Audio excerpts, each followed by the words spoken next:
Yates. Hey, it's Dr. Yates. I'm in Chicago. I have some interesting news for you. We haven't posted in a while, but didn't forget about you. Today we're going to talk about hair transplantation and micropigmentation. A lot of people are afraid of micropigmentation because when I talk with patients about it, they'll say, oh, I don't want that tattoo. And it's a little bit different than a tattoo if it's done right. So to help me explain this, and my mother would say a picture's worth 1,000 words, is Nathaniel, one of my good friends and also a patient. As you can see, he's looking good here. He's looking Hollywood ready with his hair here and looking NBA ready as well. But you didn't start like that, and I've been working with Nathaniel for almost a year now just to make some things look good. So Nathaniel, maybe you can just say a little bit about, what you had done before we met and so forth and so on. All right.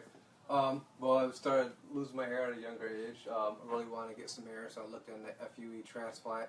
I went to a place, I found a place, and I actually got an FUE transplant. Then when I got home, I noticed that it actually wasn't an FUE transplant. I found there was a strip in the back of my head that I was unaware of. And I found some holes in the FUE transplant. Called back, went back down there again, and they decided to talk about SMP. Did an SMP job on me. They said it would dissipate. That never happened. So I was looking for some help, and I found Dr. Yates and came in to visit and been working with him ever since.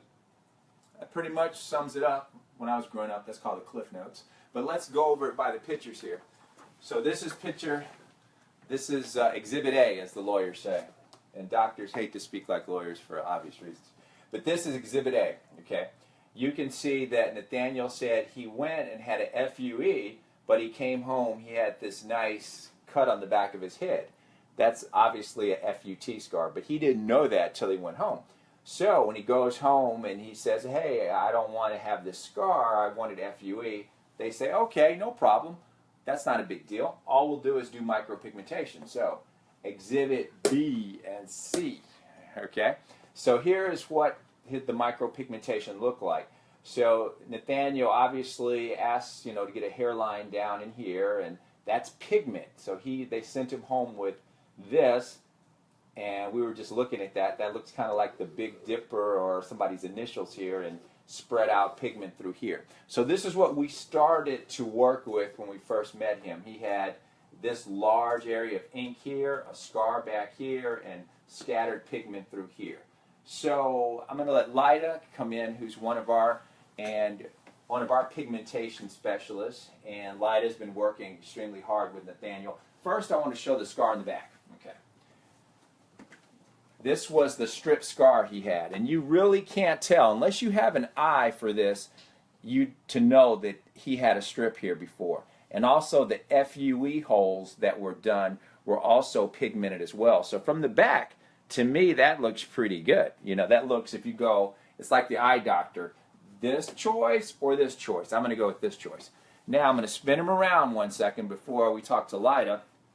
And this area here, we tried to use the laser to remove this pigment here, but this pigment was so deep that we couldn't remove it. How many laser treatments did we do to try to get that pigment out of there? 4 or 5. 4 or 5 to 700. A whole bunch, okay? So we just said we're not going to do that. So I surgically excised his hairline from the midpoint all the way over to the temple. He had a surgical incision from here to here to take out that area of ink. And so we had to just start again, and remove this area of pigment surgically. I removed that and stitched it back up. And then Lyda took over. Lyda, what did you do? After using various products to lighten the pigment that was previously put in, we then used various sizes of needles, graduating down smaller and smaller to create more of a camouflage look, to try to make everything look balanced and to reframe his face and then make everything fade out to closer to being the same color as opposed to the larger pigmented areas that he had initially. So I think we did a pretty good job. We did a nice camouflage technique in the back to try to rid that visibility of the scar in the back, and I think we did good with that. So he's getting a lot of compliments now, and I'm happy for him.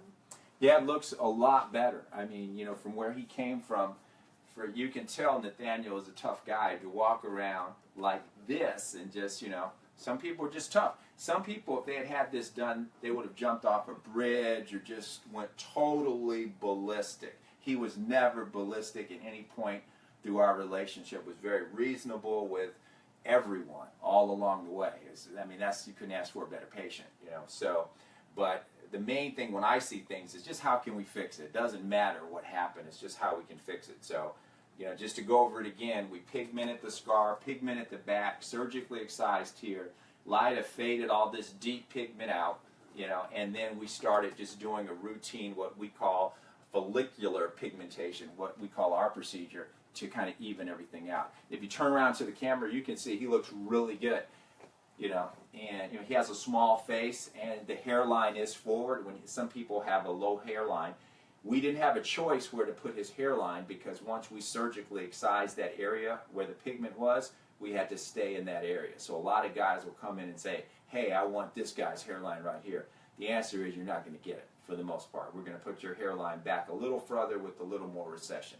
But on him, this, I think we hit it out of the park. So if you have any questions, any concerns, or anything like that, give us a call. We're in downtown Chicago, so if you're in LA or New York or Dubai, you have no excuse because planes come here every day. Anything else you wanted to say, Nathaniel? I'm very grateful to everything that Dr. Yates and his team have done for me. Oh, that's very nice. And we're very grateful for meeting him because, like I said, we've never met a calmer patient and more reasonable, and just kind of went with the flow. And it's taken a while, but we've gotten him probably where, you know, the end of our rope, what we can do because he looks great. So this is Dr. Yates in Chicago. This is Lyda. This is Nathaniel. We'll see you soon. Bye-bye.